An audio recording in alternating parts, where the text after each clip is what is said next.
Hi, you should subscribe to the Minaris Club. Because the Principal of Saiyans told you to, idiot.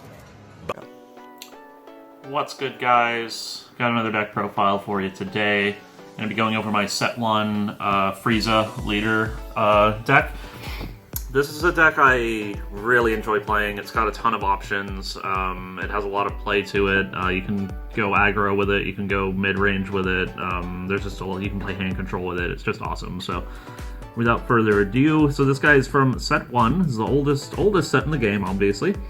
So he has an activate main once per turn. You can choose one of your Frieza's army cards, place it in your drop area, restand an energy, and then draw a card. And then on Awaken, he has the draw 2 at 4 or less life because he's from set 1, and that's what they all do. On the back, he turns into a kill one of your Frieza's army once per turn, draw 1, untap 2 energy, and then also on swing, draw a card. So on the turn you are Awakening, you'll end up drawing like, what, 1, 2, 3, 4, 5. You'll end up drawing 5 cards and getting 3 energy back because you can use this ability, Awaken, and then use it again and also swing. So you get to go pretty plus on your Awaken turn, and it just gives you a ton of energy manipulation. It's really awesome. And it's not restricted to any specific color of Frieza's army either, so it can use all of the green and yellow support, which is what we're doing in this deck here. First up, we've got Frieza's Call. I don't usually start out with an extra card, but this is one of the most important cards in the deck. It's a 1 energy, search your deck for Frieza's army with cost 2 or less and put it into play in rest mode. This gives you a massive toolbox you get to play with during the whole game. It's not color restricted, and it lets you, you can get any Frieza's army essentially from your deck and put it directly into play. It's too many things to even discuss about it. It's just incredibly powerful. It leads to some of your best openings. We have our next 1-drop. We've got Avenging Frieza. Comes into play, digs 3 for a Frieza's army with cost 2 or less, and it's not color restricted either. It just has to be Frieza's army cost 2 or less. So pretty strong cantrip there. It's good for just getting value on board, and then we can crack it and get another card with our leader. So we're going plus. Infernal Emperor Frieza, it's a 10k, comes into play. You can take up to 1 life. Again, you can play it, go plus by using its ability, swing, and then crack it with your leader, and then you can keep going. Not too bad. Frieza Malicious Streak, so this is a 2-cost card, but it's really just a 1-cost card. We're only ever playing it off of Frieza's Call. And so what this does is when it's put in your drop area by a skill, you can take up to 1 life and then play a Frieza with cost 2 or less other than itself from your hand. So what you'll be doing is you'll use it with Frieza's Call, play it in rest mode, crack it for your leader, untap 1, draw 1, and then use this ability to take a life, and then play another Frieza from your hand, either Avenging Frieza or Infernal Emperor Frieza, which gives you some really fast self-awakening, and just a ton of card advantage and tempo advantage, so that's one of our primary playmakers. We only play 3 because, again, we're only ever really playing it from the deck. We're never going to really be hardcasting it. Push comes to shove, we'll do that, but not really looking to hardcast it. It's just a Frieza's Call target. Then coming in with more 1-drops, we got the Dory the Cold-Blooded. This was a super great addition from set 10. It's a green double strike, Saiyan Kaba essentially, and it's a Frieza's army, so it's it just works perfectly for the deck. It's a great aggro option, great self-awakening. It's super great with if you want to be aggressively self-awakening, because you can play it out, swing, get your double strike, take a life, kill it, and then your opponent can't attack it back, and then play off of your green energy like an Infernal Emperor Frieza, and then keep going. So really strong card there. Shield Life Frieza Force Soldier, we got 3. So this guy comes into play, you draw a card. Already good value with your leader. You want all of your 1-drops to put you plus a card somehow so that you can keep getting advantage with your leader's ability. And then you can pay 1 and a green, activate main, to search your deck for a free green Frieza's army with cost 2 or less and put it into play. So it is color restricted to green Frieza's army, but it puts it into play in active mode. So if you tutor up like a Infernal Emperor Frieza for self-awaken, you can then swing with it, or Dory or whatever. And it's also not once per turn, so if you end up with the energy to do it, and we do end up with a lot of energy in this deck because the leader is just so good, you can do it multiple times a turn. So really strong, and it lets us play a little bit of a toolbox here. So next up, we've got this promo, Zarbon Cosmic Elite. This card's great, so if it is put in your drop area by a skill, then you make your opponent discard a card if they have 5 or more cards in hand, and that includes if you KO it to your leader. So it lets you untap 1 or 2, draw a card, and make your opponent drop a card. It's great, and you can recur it from the drop by discarding a green card and paying a green as well. So, really strong card. Just 2, because we can tutor it up with Chilai or Frieza's Call, and it's not always what we want to be doing, but if we want to go to more of a hand control slower route, then he's super awesome. Goldo, Psycho, Psychic. I was playing a couple more of these until the Zarbon came out, and he just kind of took his place. But this is a really good Chilai target or Frieza's Call target. It lets you, we don't really use the activate main from hand, but it lets you activate main once per turn, look at the top 5 cards of your deck, and rearrange them and put them on the top or bottom in any order. It gives you an insane amount of dig power. You're pretty much always going to be hitting the cards you want to be seeing when you have this in play. It's just super good, and it's a 15k to boot, so just super strong card. If you're in a matchup where you can afford to play him out and you have the time to do so, then he's going to be worth his weight in gold very, very, very easily. Chilai the Beautiful, so this has an auto once per turn. If one of your opponent's battle cards is KO'd by one of your skills, you make them discard a card. This pairs really well with some of the KO effects we have in the deck, and again, it helps us with more of our hand control theme. Again, just 1, you can tutor it off of Chilai. Speedy Partner Lemo.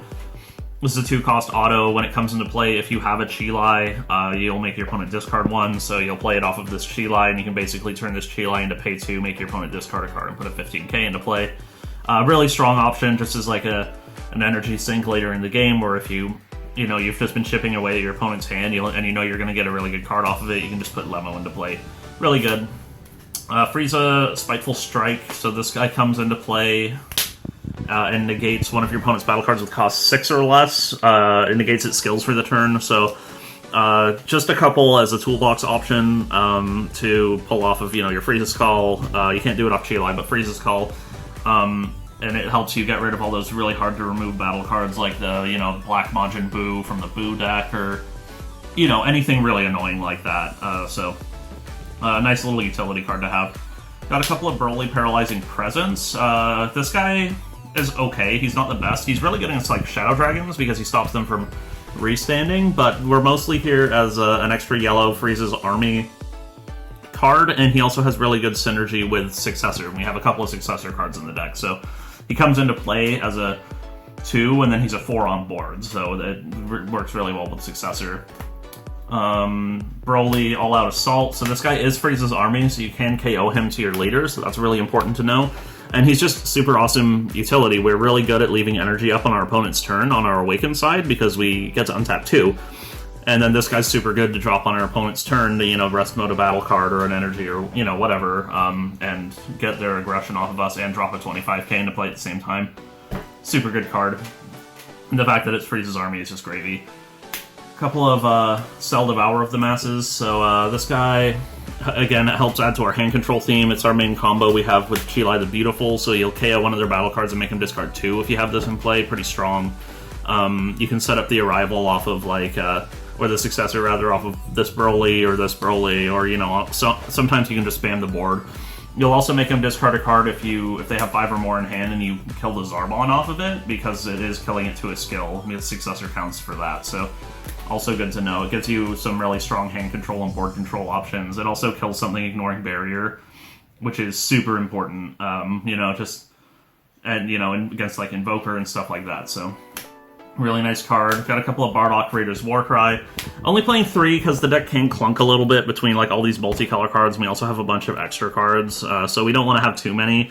But having 3 is nice, because again, we're really good at leaving energy up on our opponent's turn, or just getting, the 2 energy back off our leader, and then you get to drop a double striker into play. So when you're going for more of an aggressive route, then this is what you want to be doing, like dropping a Dory on turn 1 and 2, and then also dropping a Raider's Warcry is a ton of pressure to put on an opponent who is playing a slower strategy like Invoker or Hand Control or something. So super great option to have there. I didn't have these in the deck before because they were so expensive, but with the reprint they're a lot more affordable. If you still don't have access to them, I was playing the Ribrianne Arrival card for some extra board control, and that's a fine option too. So that's fine as well, but obviously if you have the Barrocks, they're better. Going to our super combos, we got a couple of Zamasu Sacred Disbelief and a couple of Dory the Emperor's Attendant. We don't have to talk about how good Zamasu is, it's just arguably the best super combo in the game. My wife hates it.